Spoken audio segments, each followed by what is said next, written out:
Director, CapitaLand India Datacenter Group, and Mr. Venkatesh Ganesh, Editor, W.Media. Ladies and gentlemen, can we please put our hands together and welcome both our dignitaries up on stage, please.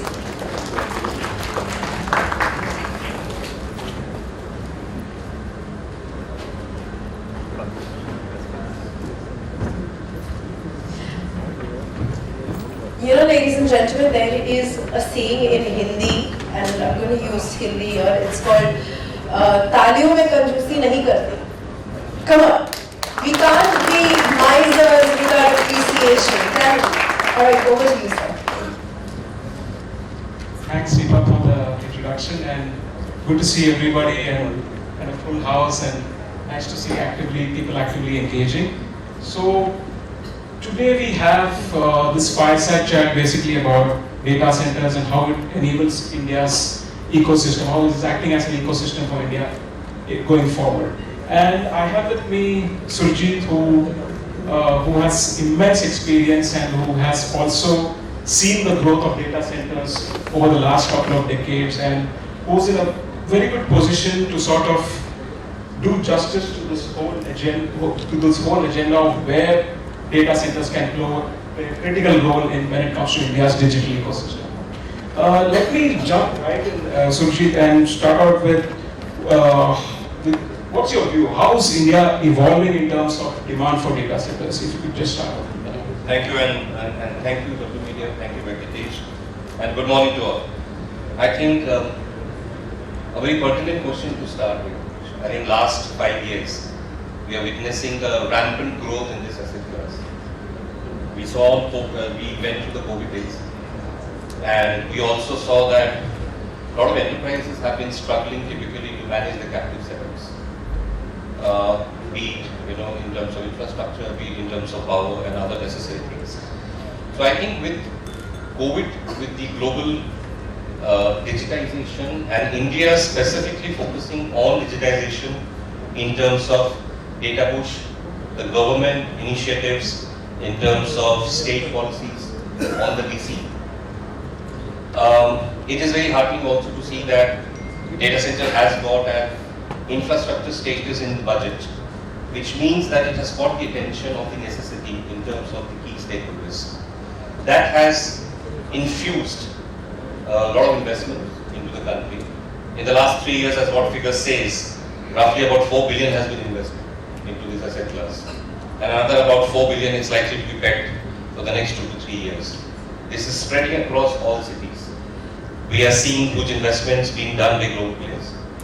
India is becoming a very hot destination in terms of investments, in terms of the infrastructure being provided by various governments, in terms of power, which is a very key driver, in terms of data center infrastructure, land at the right places, and the telco, and now with 5G rollout, I think what is now being worked across is edge strategy, which will be the future in terms of locations, the network, and the spread across. So what is the reason for this lot of demand? I mean, the numbers that you're saying are is staggering, and also it puts in perspective many of the kind of investments that have gone in. So what's the reason for this growth? Our data consumption is growing massively. I think if you look at the cloud boys like the Amazons and the Googles, they've been setting up their infrastructure for the last 3 to 4 years. Another reason is that the enterprises now, with the load on the digitization e-commerce platforms, the enterprises are facing a lot of challenges in terms of how to manage the load on the applications, the load on the security and the storage. And that's where they feel that their traditional model of captive is no more working. And they need to move out and look at those two service providers who are able to bring scalability, efficiency, and obviously, the most important is availability. And that's where India is seeing this rampant growth. If you look at it from an Asia perspective, and I can dwell a little bit because since we are headquarters of Singapore, and we all know that Singapore recently have got a moratorium in terms of no more further expansion on DCs because of the power issue. India looks to be the next hot destination. so spread across, land infrastructure is available, power is pretty decently available, I would say, with the scale what is required. So today, we see announcements of data center players announcing 50 megawatts, 100 megawatts.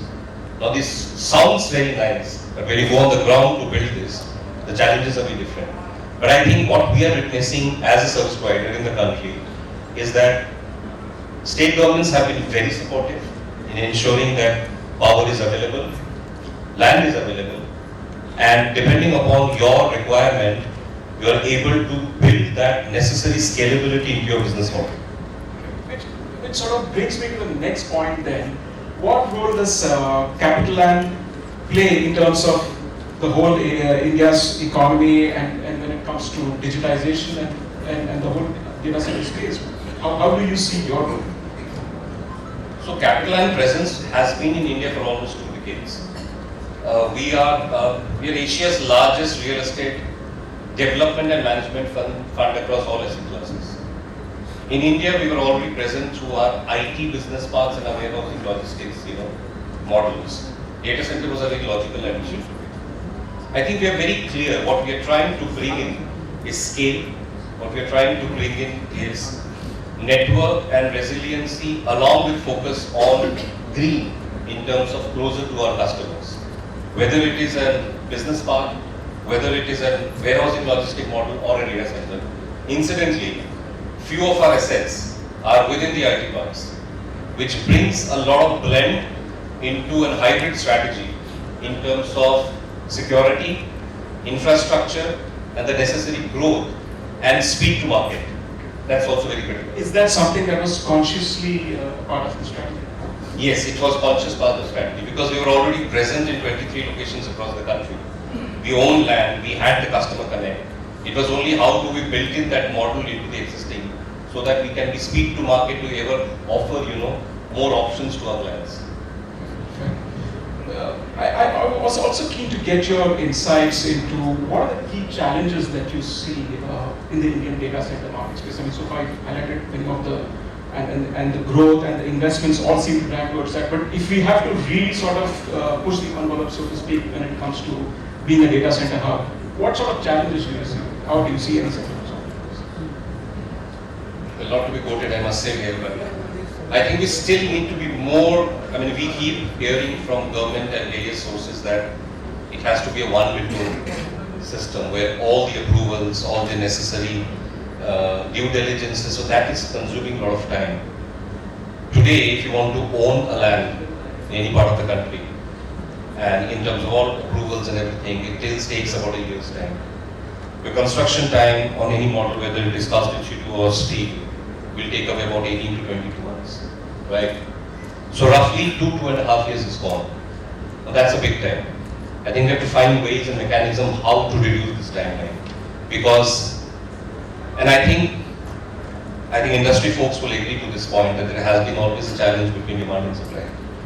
When is demand being seen, supply is still happening, and when supply is there, demand is not picking up. So I think the greenfield projects versus the brownfield projects needs to have a different view. The greenfield needs to move much faster in terms of land acquisition, in terms of power build-up, in terms of other telco. And that will definitely help to meet the expectations of clients which are cut across various verticals, whether enterprises or hyperscalers. A slightly related point to this, what you're saying, does volatility kind of add some extra confusion in this, in terms of planning, etc.? And by volatility, I mean it could be geopolitical volatility, it could be even pricing. I mean cost fluctuations here, there. Does that? I mean, just curious too. Well, honestly, Venkatesh, it does. But if you look at the cycle of this business, it's a long term. You need to have those capacities built in within the infrastructure to manage the volatilities, because you will see across as and as this class is getting more deep. But I think in a window of 5 to 7 years, you're likely, and your strategy is right, you're likely to sustain.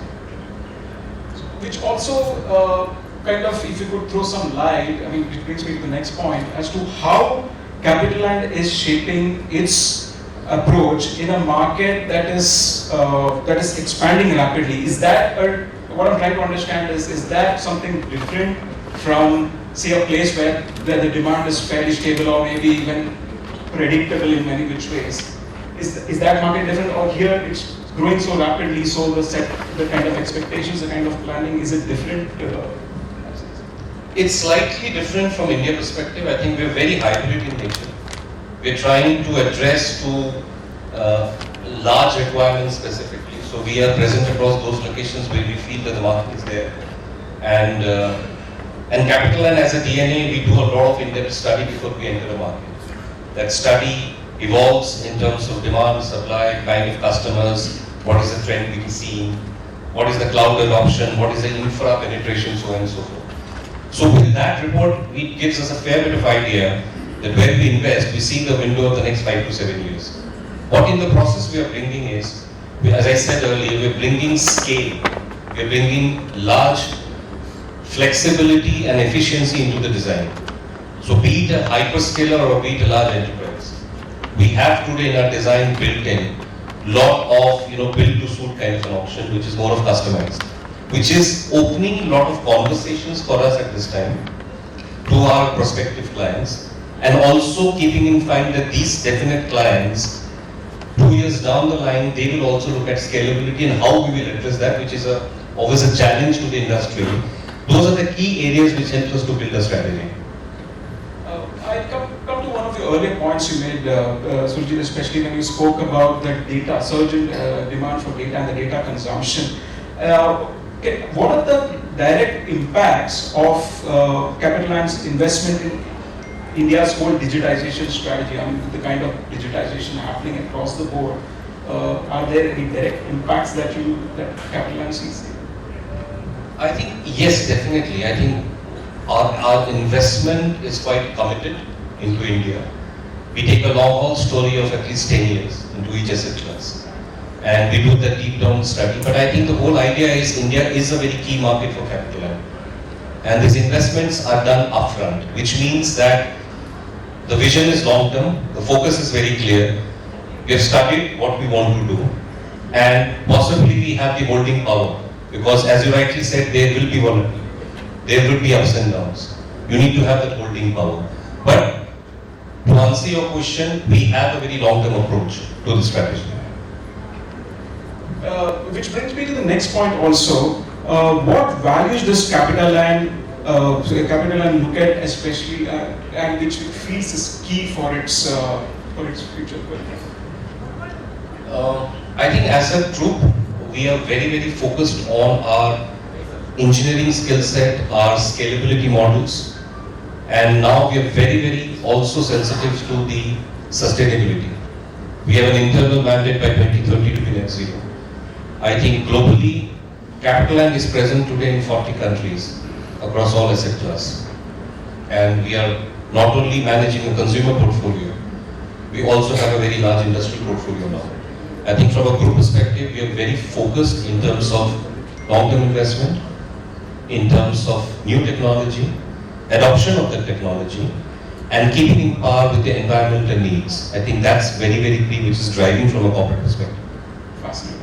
And also, you earlier also alluded to the fact that you have, there's a diverse range of businesses within the group also. So, are there, what kind of innovations and efficiencies, if you could share any, which would be of help to our audience? I think as I rightly said, that since we present different asset class, I think if I give an example of India centric, I think we have been into the business and IT parks for almost 2 decades now. And we operate under the ban called International Tech Parks. You have seen International Tech Park, Whitefield, Bangalore, so on and so forth. Today when I engage with some of the large CIOs, they have a challenge that when we move into a service provider, we have a certain amount of people working to manage the day-to-day operations. How do we accommodate those people in terms of space? When it comes to a data center, every square feet matters to us. That's CapEx, right? So probably for us, who have a different alternate asset class. We try to bring this blend that for your employees we can create an office space outside the data center but within the campus.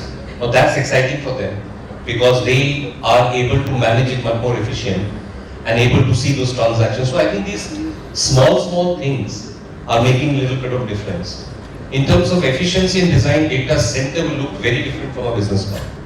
But I think combined in terms of a hybrid way, these efficient ways helps us to engage better. So it's like the simple things you do right, and probably they take care of. We're trying to. Okay, that's interesting. The next point I had was how do you see? Again, I'm slightly coming back to India here, and if you were to put your thinking cap on and sort of look at where India would head towards the next 5 years, how do you see that? I know you have a 10-year horizon at least, and you have a long-term view. So if you could just outline how do you see India's progress in this whole space, that would be. Well, it's encouraging, to be very honest, at this point of time. And the quantum of I think the push industry folks, government is putting. I think, as I said, that there is a life cycle in a data center, right? 24 till mid of 25, you will see a lot of supply happening across the country. New players are coming in, they're setting up the shops, but the demand is gradually growing. And the good part, and rather I would say the positive thing, is that the demand is coming across. So the dependency on certain set of verticals or a segment of customers is being now seen widening out, which is also helping service providers like us to understand what kind of design we need to build in. For example, our bank will buy from a manufacturing organization or from an hyperscaler. It also calls in for a lot of brainstorming while we sit on the board to design our infrastructures. But this is showing us a lot of tremendous options and positives in terms of how demand is moving. And demand is clearly being seen on an annualized basis projected about roughly 13 to 15% year on year till 27, which is giving us a lot of confidence not only to invest but also to strategize in terms of what should be a go-to-market. That's interesting. Let me take 20 seconds and try to join the dots pretty much for what you also spoke about. So there is this whole India play, and now considering, even though there is geopolitical volatility, etc., there's the whole manufacturing hub which is now starting to come towards India. 5G is being rolled out, and with players like you and others also, there is this whole long-term view on India in terms of infrastructure capital. So what I'm trying to ask you is, India took the lead when it came to software. Pretty much every transaction that happens in the Western world goes through an Indian outsourcing service provider, period. There's no two doubts about that. I hate to use the word replicate, but can India do that in the infrastructure stroke services space also? How do you see that panning out? I mean, everybody talks about, Malaysia talks about, for example, they want to be the data center hub, and Indonesia also talks about it. So the ambitions are there. India has done it in software. Now can we sort of, shift it towards this, especially considering our demographic advantages, plus the whole need for, companies maybe to come and situate here because maybe our localization laws are stringent and maybe they can give confidence to international investors also. How do you see that? Well, I think we should. My personal view is we should. We are absolutely ready for this next leap. We are all eagerly awaiting for the next data bill, right? And we all have apprehensions and assumptions around that. I think we're absolutely, as a country, if you look at the data center per megawatt penetration, it's hardly to be compared with the US. But we have a huge scope. In one of my interactions with government machinery, it is often being heard that why don't we build into our policies a concept called data center park, where maybe 100 to 200 acres of land, and multiple service providers comes and invest and build their infrastructure. I think that vision and that thought has already started. Yes, along with that comes with a lot of other commitments in terms of infra power and the ground challenges to face. But I think we're already on that journey.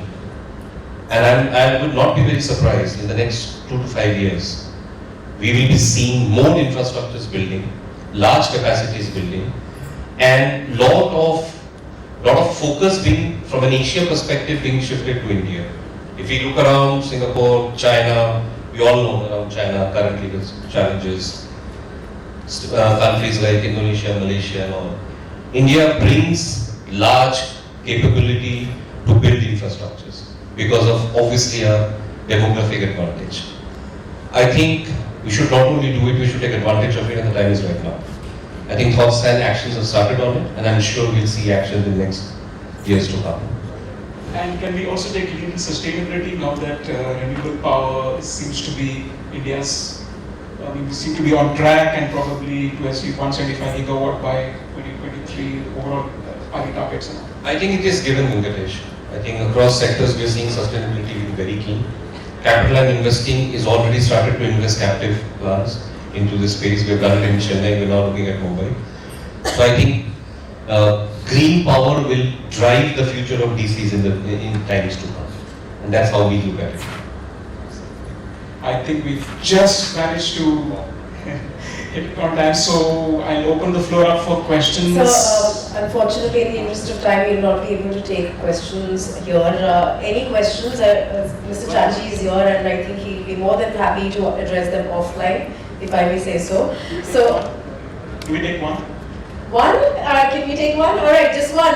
Please raise your hand. Anybody here? Right here. So, gentlemen, can I please have the Yes, please make it short, if it's okay, and yeah. One question. To the point, please. Question to Mr. Surajit. Yes. Yeah, it is interesting to know what opportunity we are getting and we are building and all the data centers.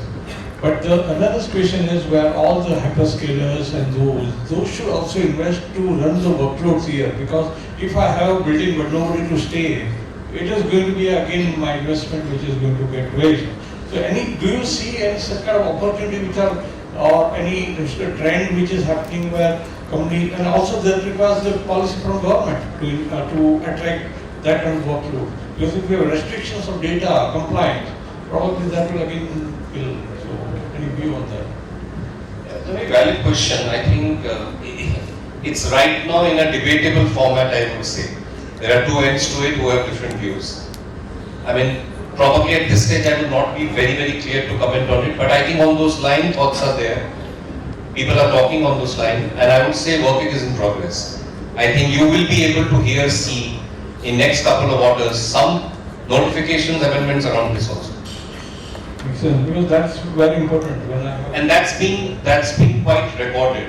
If you look at it, I think that's a challenge which is being seen. There has to be workways around that, and I think the relevant stakeholders are giving a thought on this, and let's see what comes up. Makes sense. Thank you. With that, we come to Thank the you. end of this session. Can we please put our hands together for Mr. Surajit Chatterjee, Managing Director of CapitaLand India Data Center Group, and of course Mr. Venkatesh Ganesh, Editor, W.Media.